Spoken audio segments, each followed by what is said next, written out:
You are such a genuine gem. Thank you for clicking on my video. I'm Brooke McKenna, but today's case is the strange disappearance of the Millbrook twins. Now, this is a case that I can guarantee is unlike any you've ever heard. An investigation that never happened and a podcast that reopened this entire case. Answers that were flat out ignored and witnesses who were told to shut their mouths. It made me cry, it made me angry, and it left me baffled. And I hope you take the time to learn about what happened to these girls and to share their story in one way or another, because they do deserve it. By the way, I post so much content like this. It's my absolute passion to tell these stories, and I mean no harm or disrespect when I do so. So if it's something you would like to support me in doing, all you have to do is make sure you are subscribed with the post notification bell on, give this video a thumbs up, and leave a nice comment down below. Now let's get back to the story. So it was 1990 in Georgia, and the Millbrook family lived in a place called Bethlehem for a time. This was the single mother, Louise, who had actually, gotten pregnant with a high school sweetheart of hers, but this is a man who ended up being not who she believed he was, and not as sweet as she had hoped, and so they did end it. The fraternal twins, who were 15, they were named Dannette and Jeannette, and they also had siblings called Jessica and Shantae. They also had a few that were older and living on their own, and one of which was named Asander. So they were one big happy family. They all were extremely close and knew everything about one another. They kept no secrets, and they just had such a loving environment. The remaining four that I believe were still at home at this point were, of course, going to school, and they were attending Lucy C. Laney High School. However, this is before they had moved. Now, they were living in Bethlehem at the time, and that's where they were going to school, but they would actually move to a place in Jennings because this was kind of supposed to be a better area. But this caused some problems because the buses would no longer take them from their home in Jennings to their other high school because it was too far away.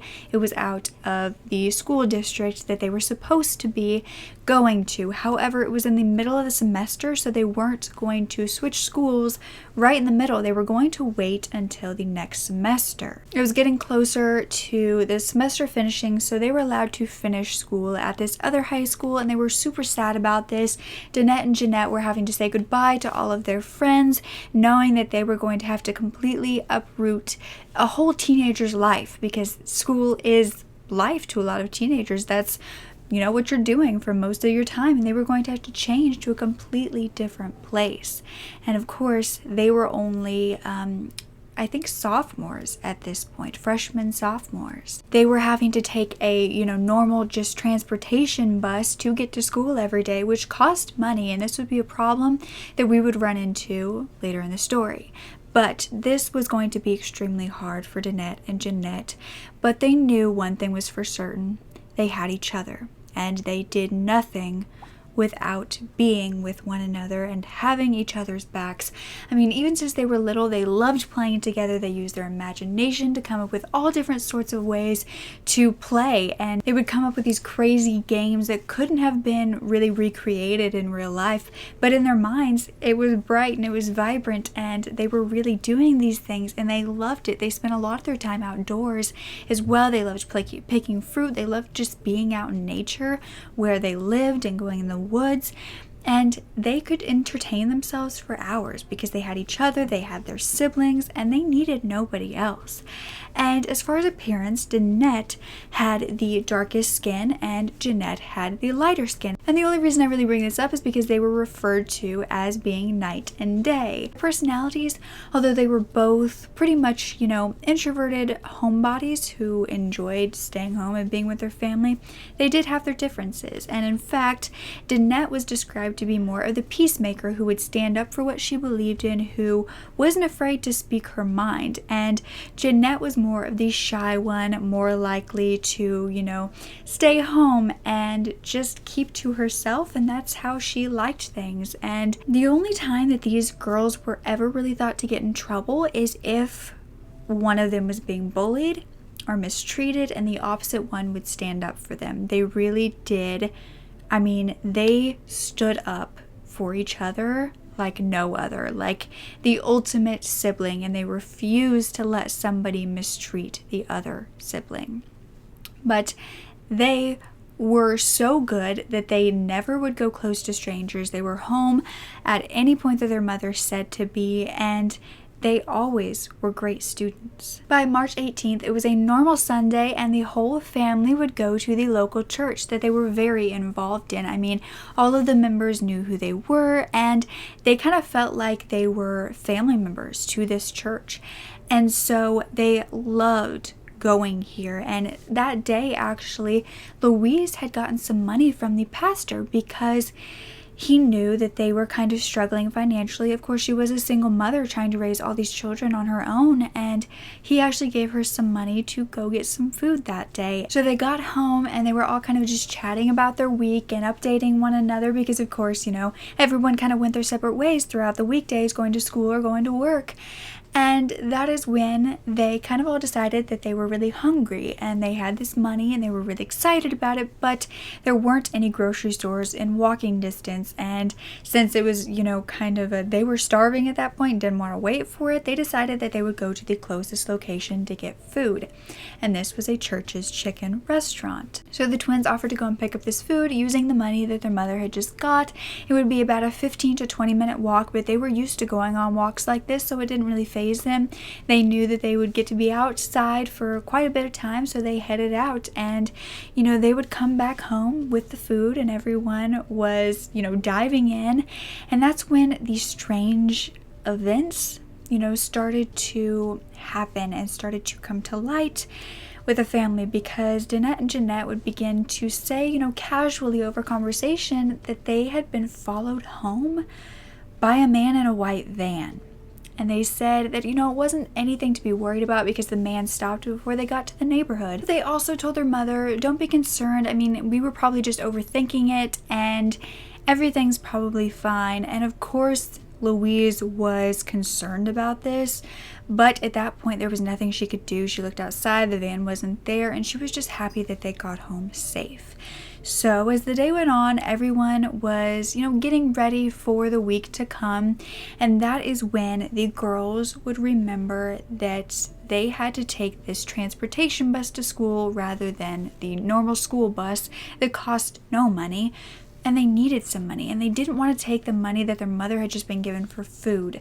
So they began to come up with a plan on how they were going to get on this bus, how they were going to get the money to get to school. And their mother didn't want them to walk because, like I said, they had just moved and it was going to be quite a long distance to actually get to this new, or get to their old school from their new home. And so that is when their mother said that possibly their godfather, Ted, could help them out. He would often, you know, help them out here and there with little bits of money, and he was really, really nice. The twins then decided to head back to their old hometown of Bethlehem, which is where Ted lived, and this was about 3 p.m. So it would be about a 40-minute walk to Forest Street, where Ted lived, and they were going to be home by dark. Their mother knew this. She also knew they wouldn't have been late because they had school the next morning. They had to get up early for it. And so when sunset came, she got really worried because they still were not home. And Ted wouldn't have kept them, you know, a long period of time knowing there was school tomorrow. And so the family began to walk upon the same path that they would have come down to make sure they weren't just on their way. And that is when they realized that these twins were not on this path. And Louise wasn't one of those mothers who was okay with her children just coming home whenever they wanted to. She was the type to, you know, tell them be home by dark, and they were home by dark. And so knowing this and knowing her girls, she decided to start calling people to see if they had seen the girls. First, she called Ted to see if the girls were still there, and he said that they weren't still there, but they had dropped by and he had gotten them $20 as well as, you know, a little bit extra to go and get some snacks that they asked for, and then they headed away. The direction he said that they were heading was kind of in the direction of their cousin Juanita's home. And so Louise decided to go ahead and call her to see if they had stopped by there next, because Ted didn't know where they went. They didn't have a plan that they told him about other than going home. So she talked to Juanita, and that is when Juanita said that they did stop by. And she was actually asked if she wanted to stay the night with them and like go home with them. And she thought this was weird because it was a school night and she really wasn't allowed to stay, so she didn't end up going with them, and they went on. Now, a few blocks away from Juanita's house was their older sister's house, Asander, I think that's how you say it, and she was called next. She said that the twins had stopped by to talk to her. They asked their older sister if she would actually walk them home, and she thought that this was really strange because they were normally really independent and didn't need help just walking home. So she definitely wanted to tell Louise that they had asked this, but she actually couldn't because she had just had a newborn baby and was still exhausted from giving birth and had to take care of it, and she just said, I can't give you a ride home. She didn't have a car to drive them home either. And so they went on, and that is when she said that she believed that they had gone to this local gas station, which was nearby as well, called Pump and Shop.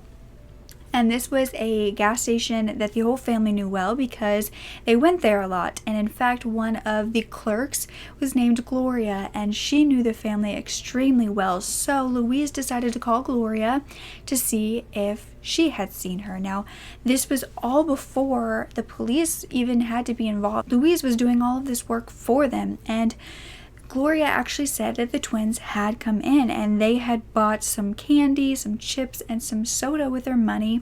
And she was talking to them for a while, and then they kind of, went off to the side as she helped with other customers. But when she was done with those customers, they just disappeared. They were gone, and she just thought that they went home. After that, no one could say where they had gone. And after all of these phone calls, the girls were still not home. So the next phone call that would be made would be to the police department. And Louise was dead set on, reporting them as missing and getting the investigators to do something immediately. However, she was told that they would need to wait 24 hours to report it because the girls would most likely come home. Now, this is where the trouble with the investigation would start before the investigation even started, and it would just get worse from here. I will tell you now, it will make you angry what we are about to go into. So the family did what they were told, and after those 24 hours, they called back and demanded that their girls be reported missing. So they were told immediately after that Dannette and Jeannette were just runaways, and they weren't going to look for them. Now, this was told to them by a detective, Jim Shipp, who literally did not want to listen to the mother who was telling him the girls would not have run away. This is a missing persons case, and there was also a mysterious man following them in a white van right before they vanished. This is a huge lead that could have led somewhere that kind of showed that there was a possibility of foul play. The detective didn't want to listen. An investigator eventually came to the Millbrook house to talk to them a little bit more. However, this was days later. Yes, days. So not only had those 24 hours passed, which are the most important in a missing persons case, but days had passed after that because no investigator had come to talk to them yet until that point.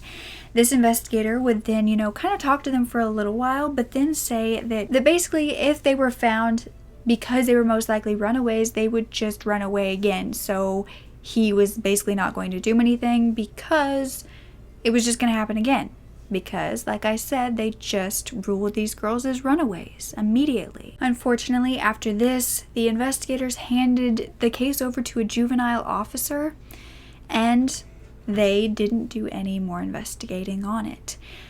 I say that, however, we don't know exactly what kind of investigation they did at the beginning because this file is gone.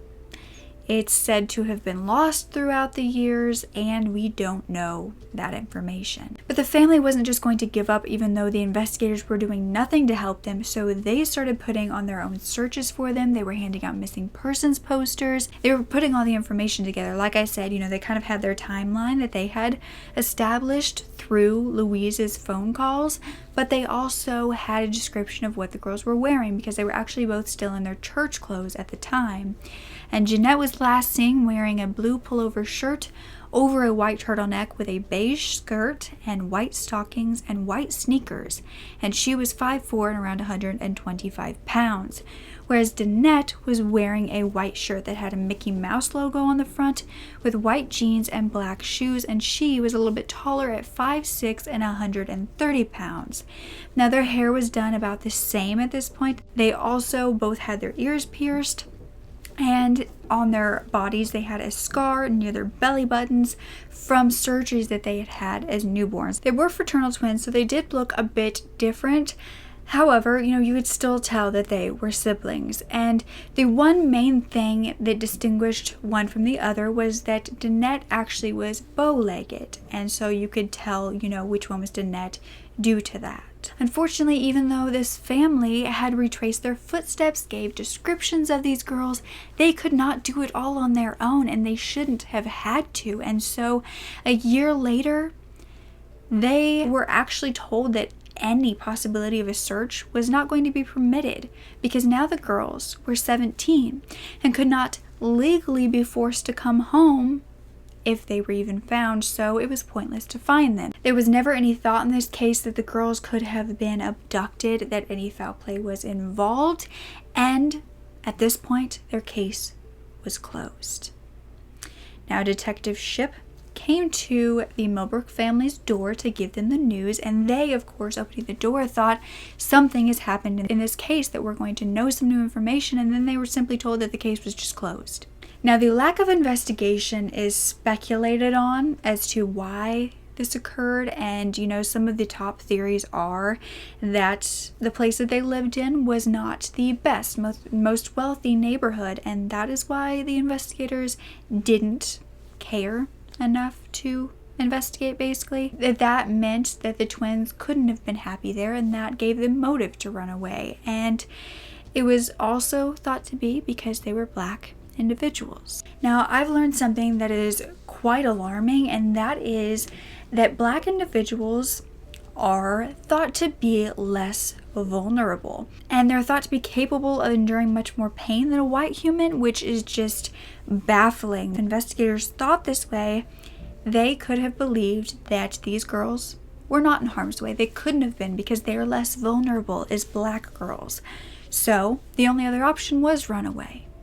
Not that this excuses their behavior, not that this should be how anybody thinks, but this is why it was theorized that they didn't look into it. Black youths are also thought of as being less innocent, and this could have been a reason why they thought that they were just these bad girls instead of giving them, the benefit of the doubt that they were abducted. But in general, it could have just been that they were black individuals and detectives didn't care because of that. We all know that cases like this happen all the time, and it's awful that we all have to sit here and say we know that because it's so common, and it's something that we need to fight for change, and it's why I'm trying to share even more of these stories, and will continue doing better at sharing them, because all of these stereotypes of black individuals is extremely harmful, and we need to have some intense testing of our officers to make sure that they do not have these stereotypes ingrained in them or feel this way, so that they give each human the right to the justice they deserve, regardless of where they live or what skin color they have. As far as the media in this case, their case was covered one time when it first happened, and that was it. Honestly, I can't tell you why exactly this case wasn't investigated at all, because I've never seen this happen in a single case that I have researched, and it happened here. And 3 years later, the family received a call And they believed, just like they did when Detective Shipp came to their door, that this would be good news, and once again, they were let down. You see, this was a call from the National Center for Missing and Exploited Children, which, you know, if you watch true crime, if you know anything about it, you know it's a huge organization that does help, you know, try to find missing children. This was actually a very traumatic call for them, because the National Center for Missing and Exploited Children said that they were taking the girls off their website. And of course, these girls weren't home. That's not supposed to happen when they're still not found. However, they were being told that the twins were found. And in fact, they said that they had been told the twins were in foster care all this time and had finally been adopted, but that they weren't missing. Now, I have a lot to say about this possible scenario, because a lot of you may know that my family has quite a lot of experience with foster care and adoption, and let me tell you, this possibility is very slim of this happening to the twins, and it's not that simple. The fact that they could have just been put in the foster care system and adopted out and nobody in their actual immediate family knew about this is really not possible. You see, when people go into foster care, it is normally because their family has been deemed unable to take care of them, or they, you know, cannot take care of them, and so they are put into foster care. And, you know, the fact that they were away from their mother, possibly they could have gone into foster care because they were minors. What gets me is the possibility of the adoption. You see, most of the time, and I'm pretty sure all of the time, to be adopted, your rights as a parent have to be terminated. And their mother had never been contacted for her rights to be terminated. With her still alive, nobody should have been able to adopt the twins. It's a long process that takes more than just a simple saying you want to adopt somebody. Secondly, the two girls would have been around 18 by the time this call was happening, and they were still teens when they disappeared. And unfortunately, in the foster care system, teens normally age out of the system, meaning that they were never adopted and they just have to go on with their lives without a family, which is horrific, but it's something that happens because, you know, people who are looking to adopt are more likely to adopt babies or little children rather than teenagers. So the fact that they were so quickly adopted just doesn't really make sense. However, this center said that is what they were told, and they have to go by what investigators say. So they took them off the website, and they were not even recorded as missing for years. 3 years after they disappeared, a Jane Doe was actually found on January 25th, 1993 in South Carolina on Highway 191 near a Shaw Creek. Now, this was a black female, and this was a woman thought to be killed between 1990 and 1992. They believed that because the time period of the death was around the same time that these girls went missing, that this could possibly be Jeannette, based on the facial reconstructions that were done. And when they asked about this, when the family asked if this could possibly be one of the twins, they were told that it simply was not. And they didn't know, you know, how they knew this for certain, but that's just what the family was told. This Jane Doe was thought to be stabbed to death. There was also, you know, the possibility of her being shot because there was a bullet found underneath her body, and the cause of death couldn't be determined because she had been burned. Now, by 2013, this was 23 years later. We skip quite a bit because there was no real information or changes in this case, unfortunately. So 23 years later, the family was still hoping for answers. They were fighting. They wanted to hear any good news at all. And that is when the investigators knew they weren't giving up, and they finally reopened the case. A reward was said to be offered, and this was said to be done by the new sheriff, who was Sheriff Richard, who claimed to the media that a terrible injustice had been done for over 20 years and he wanted to help.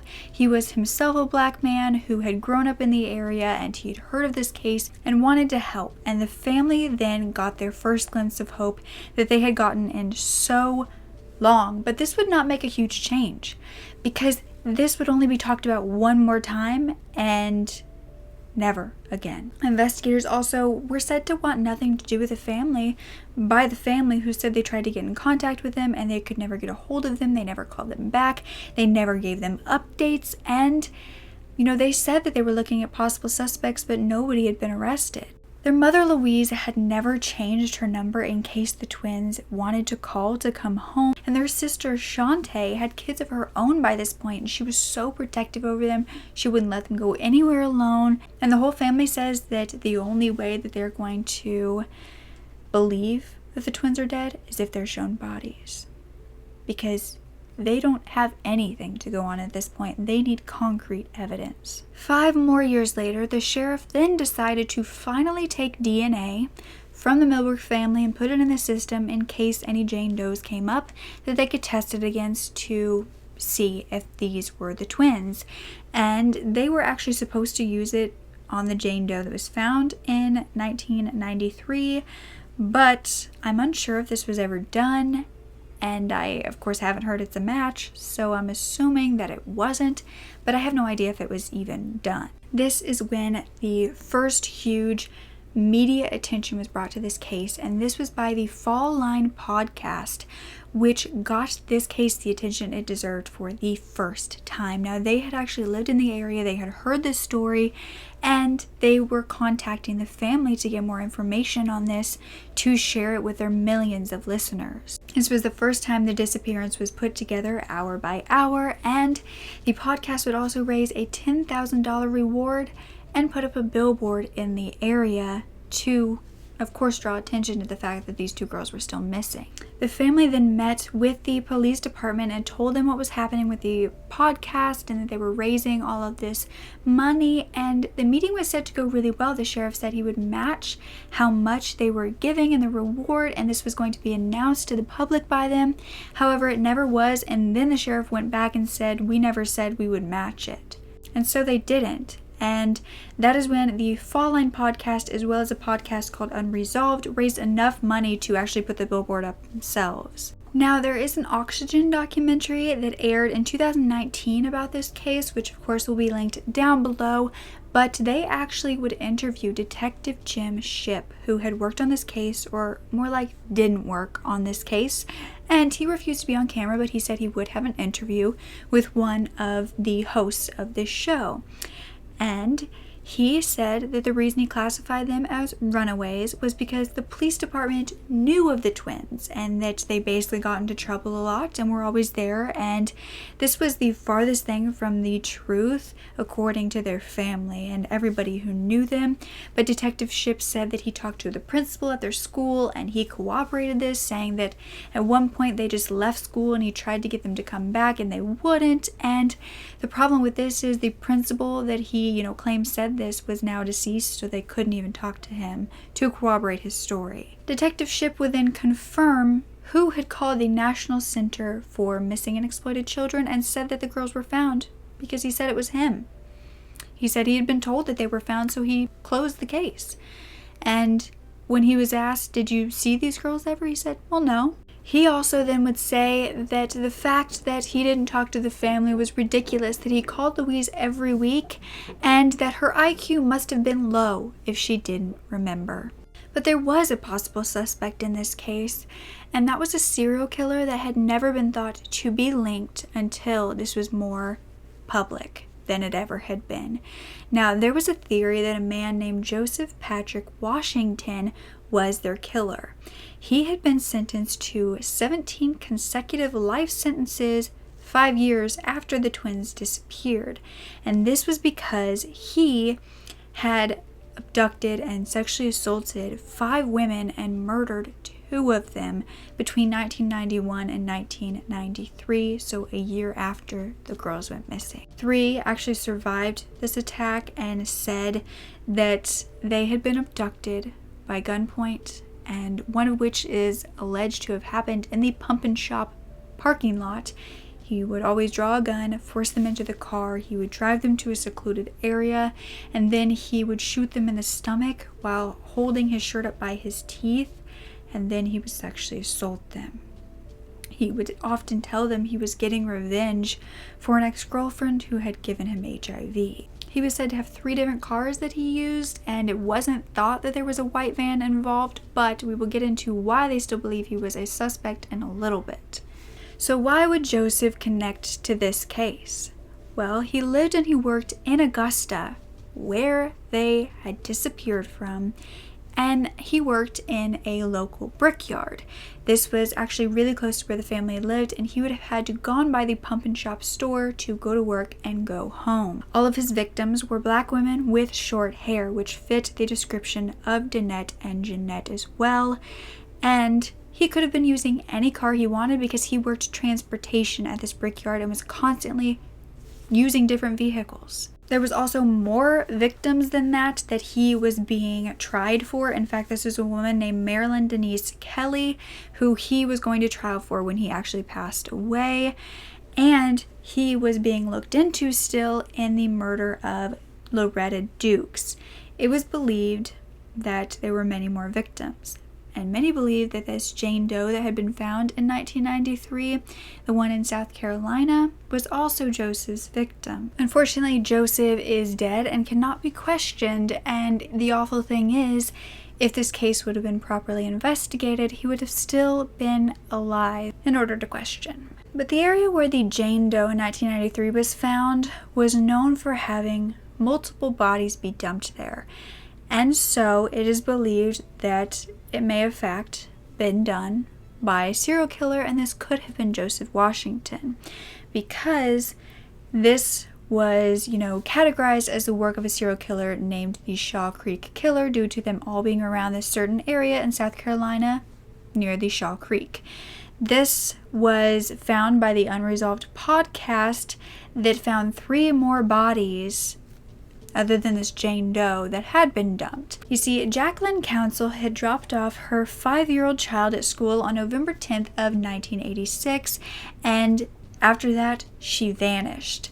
The next year, there was actually a body found, and it was November 16th, 1987, so almost a year to the exact day after, and hunters would find this body lying face down in the grass with her legs crossed and her arms outstretched. And the body was said to be almost posed. It appeared it had been there for several years and was decomposed. Part of her neck and her foot were missing, and she had a shell casing underneath her body. There was also cocaine in her hair. This body had high cheekbones, and she was believed to be black.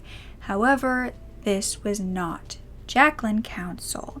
So at this point, this was the first Jane Doe in this very area, because the one that we knew about was in 1993. This one was in 1987. So this was thought to be the first Jane Doe there. She was actually not identified by investigators, but they believe she could have possibly been working at a farm nearby. In fact, they were looking into one farmer at one point who was known for getting in trouble for having workers there that he wasn't supposed to, and he was even called in to be talked to, but I don't think anything was found, and reconstructions of this Jane Doe were made, but she wasn't identified. Now, the reason that I told you about Jacqueline's story is because 4 years after that, another body would be found in the same area on March 22nd, 1991. This body was also nude. It had been lying there for years, and it would take 6 more years to identify her, but she would be identified as Jacqueline Council. 2 years after this was the body that I told you about before that happened in 1993, where this Jane Doe was found. And this was a body that they thought was Jeannette. They said it wasn't, and she is still unidentified today. However, a year after that, it was 1994, and another body would be found in this area, and this was actually 15 miles from where the other bodies had been. This body was also nude and nearby a body of water, and she was actually identified pretty quickly as Christine Durden, who had gone missing years prior. So these were 4 bodies, 2 of which were identified, 2 of which were not. Many believe Joseph Washington was responsible and that there were possibly even more victims, including the twins. Now, DNA was taken from the cars that Joseph was said to drive during this time by the Georgia Bureau of Investigation, and it is in the file today, but I couldn't find if, any more victims were connected to this DNA, And I also couldn't find if it's ever been tested against the Millbrook twins and their family's DNA. However, could this point to him killing the twins as well? Or was it another person entirely? Because there's a crazier theory that it was possibly someone much closer to them. Perhaps someone who was responsible for creating them. You see, their father was a man named John Millbrook, and he had lived in the area, the kid's whole life, but he hadn't really been involved in their care. In fact, their mother had left him because he was getting increasingly more violent. He, in fact, would hit her even when she was pregnant, and she just was worried that her children were going to have to go through the same abuse and decided to leave him. He was also said to have a criminal record, and he had two friends named Reggie Earnings and Ernest Vaughn, who were involved in drug crime and had actually been convicted of murder. Now, John Millbrook had also been convicted helping them because he hid one of the bodies. Now, the Fall Line podcast actually wrote some letters to one of John Millbrook's friends, Ernest, while he was in prison, and they just asked if he could tell them anything that he knew, and to their surprise, he said he could tell them a lot. In fact, Ernest had said that he might know where they could find the girls. Now, the host then immediately went to the police with this information and said, look, you need to talk to him. It's not our place to talk to him. We want this to be official, and we want you to get the statement. However, years later, they had done nothing with the information. And that is when the people who were doing the Oxygen documentary, they were coming in, they were talking to everyone, and they decided that they were going to get a statement from Ernest, no matter what it took. They found Ernest's daughter, who of course wasn't in prison like her father was. Her name was April, and she was going to set them up with a phone call to her father. Now, he was unable to talk at this time, and instead the daughter April began to say that she had actually talked to her father about the Millbrook twins and what he knew, and she eventually would say that she knew that they weren't alive. Now, she also said her father knew who did it and where they were buried, and she didn't want to get into more. However, later on, they did get in contact with Ernest, who told them his whole story and what he knew. And I don't think that, me just telling you can do it justice. I think you have to hear it from him, so I will insert a clip of what he said. So, you got the floor, man. Tell me something good, Ernest. Tell me something good, brother.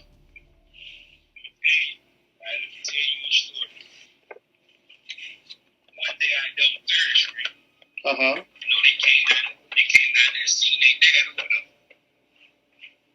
Third Street was a drug area. They sold crack. Everybody sold crack.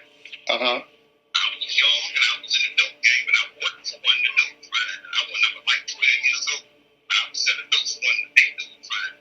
But I ain't know what the girls were, but you don't see something, you don't say that because a stitch get put in the ditch back in the 90s. That's how it went down. I understand. Now let me tell you this right here. When I heard from one house, in their house, in their dad's house, he was a junkie. He was a junkie. He was a crackhead. You talking about John? Yeah. So John Millbrook, you say he was a crackhead. Yeah, he was a crackhead. That man, I think his mind behind that, you know what I'm saying? I feel like he know what went down, and he ain't say nothing about this. You see what I'm saying? They used to give him the practice. They used to give him practice in a dope out of his house. Later on that night, let's just say one of the twins got drinking, got smoking weed, and some of them dudes find her, so they started, when she got drunk, they took advantage of her. And when they took advantage of the other twin, she saw this, and she see how it was going down, and nobody was saying nothing. She said something, and let's just say one of them dudes, and I guess she fell, she hit the table, and I think she busted her head open on the table. You saw the girl when she got hit and hit the table? Yeah. And her sister was there? Yeah. How many men were in the house? When that bitch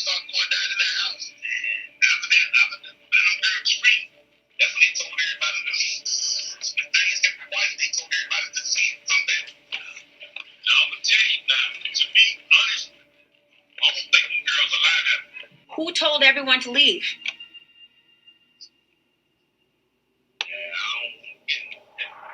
Do you know where the bodies are? Sure, but I can give you an area back then where they used to put bodies in. And that's why I'm trying to tell y'all I ain't gonna do this because a lot of stuff can hit the fan. No, I understand. They used to go put them over there in Augusta. They got a little spot over there called Every Brother Vigil. And they used to hide bodies over there. Do you know any of them old cats that owned a white van? Yeah, like what? That was a street thing. Don't think you gotta do is ask the police in Augusta who was about it back in the day. All you don't know what. I just can't come there when I start talking to people in high places. I just can't give them a general story. I gotta have something that's gonna have some power to it where they're gonna say, okay. Give me a name of one of the cats that was there or one of the cats that had their way with one of them girls. Something concrete I can sink my teeth into, Ernest. I need that from you, brother. Alright. Little cheese. What? Little cheese. Like cheese you eat. Okay. Little cheese. Yeah, that's the nephew. He was there? Yes, sir. Was he one of the ones that had his way with one of these twins? Yep. But you don't know his real name. You just know a nickname, Lil Cheese. Yeah. Hey, what about John? What about their father? He never said anything? And I think that's what drove John crazy. I think that's what really drove that man crazy. So did the twins really get picked up that day from the gas station and taken to this drug house that was actually their father's house? Were they being put in situations where they were around things 15-year-olds should never have to be around? Were they forced into doing these things? And what was their father doing to protect them? Was he doing anything at all? What really happened behind those walls? Was he a bigger part of it? Or did he have nothing to do with it? These hosts of the Oxygen documentary took this information to the sheriff that was working with them at that point to reopen the case, and they brought up the names Little Cheese and Odle Boy or Oodle Boy, and the sheriff actually said that they were both names that were known to the police department because they were in, trouble all the time, and they were known drug dealers. They were known all the way back to the police department from when the twins were murdered as being, not the best kind of people to be around. That is when they would finally go talk to this Ernest Vaughn in prison, and new investigators were assigned to this case. They went to the prison and they were said to have talked to him. They then told the hosts of this documentary that they couldn't say what Ernest has said, but they had a good day. So the host took this as Ernest, saying the same story, and they had this information that they could go on. However, the sheriff's office then told producers that Ernest had said the same story. However, they believed he was describing a different double murder, and that it wasn't the twins. They also refused to investigate any further. Now, Little Cheese was also thought to be talked to and got a lawyer immediately. That is when April, Ernest's daughter, would tell the host of this documentary that he had been told to say he made up the entire thing that he had told them by investigators. This is so extremely baffling. They were so close, and we don't know if this is true. We don't know what Ernest told the investigators, what the investigators told him. But all I know is that something is very wrong here. It's also since been found that the first suspect we talked about, Joseph Washington, also had links to John Millbrook as well. So, was he there that night? Did, both John Millbrook, Little Cheese, Oodle Boy, and Joseph Washington have something to do with it? Their mother said that looking at how John reacted to the twins disappearing was quite strange now that she thinks about it, and that he never ever really wanted to search for them, and he said that they were with some man.